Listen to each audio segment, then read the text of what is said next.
Hi everybody, my name's Brent. I'm here in Pemuteran on the northwest coast of Bali, and today I'm going to show you how to do Dragonfly pose, which some people often call grasshopper pose. This is an arm balance with some hip opening and a lot of twist to it. So let's go ahead and come right into it. Before you do any arm balance, you want to make sure that your wrists are warmed up. So just squat down, press your hands into the ground, lean a little bit of weight into them. And then after you do that for a couple seconds, turn your fingers around, do it the opposite way, shift some weight from hand to hand, loosen up the wrist just a little, and then one last time, flip your palms up towards the sky, press all 10 fingers down into the floor, and put as much pressure as you can without hurting yourself on the backs of your wrists. Maybe give your forearms a little twist just to loosen them up, and then sit back on your heels, shake your hands, squeeze your fingers a little bit. And then we want to just loosen up with a twist a little bit. So if you can, from this squatted position, just lift your heels, walk your hands over to the left, and use your right tricep against your left thigh to turn your chest around. And if you want to go a little deeper with it, you can sink the heels back down, sort of a Pashasana preparation. And then go ahead and take it to the other side. Walk your hands to the right, take the left tricep against the right outer thigh. Turn your chest as far as you can. Make sure you're breathing deeply the whole time. Lengthen the spine as you twist. Okay. And then go ahead and come back up. And the first thing you're going to do to get into Dragonfly is cross your right ankle over your left knee and start to squat down. So this is where the hip opening comes in. You want to let that knee, that right knee, descend down towards the floor.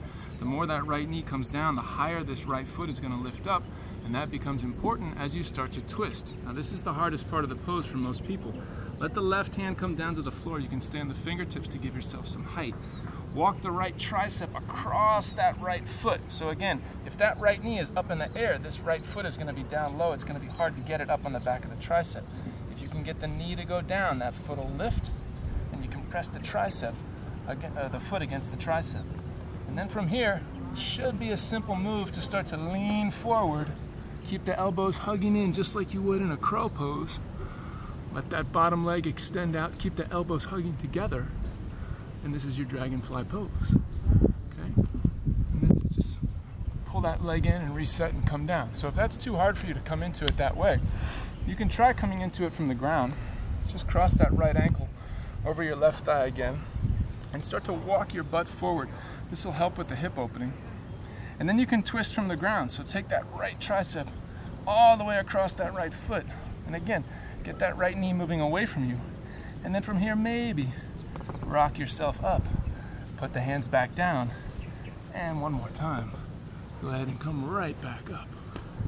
And that's your Dragonfly pose. You can reset and do the same thing on the other side. It's hot here in Bali. I recommend doing this in the shade if you're going to be doing it somewhere on a tropical island. Most important thing, have fun with your practice. Practice your twist. This is going to be the hardest thing. When you do crescent twists and triangle twists, make sure that when you're twisting, you're not just turning your chest, but you're turning your belly as well. So you turn from the base of your spine. Really lengthen out as you twist. Try to get as much out of every twist as you can. That'll help you give the rotation. That'll help give you the rotation you need to get into your Dragonfly posture. Have fun. Good luck. Enjoy your practice.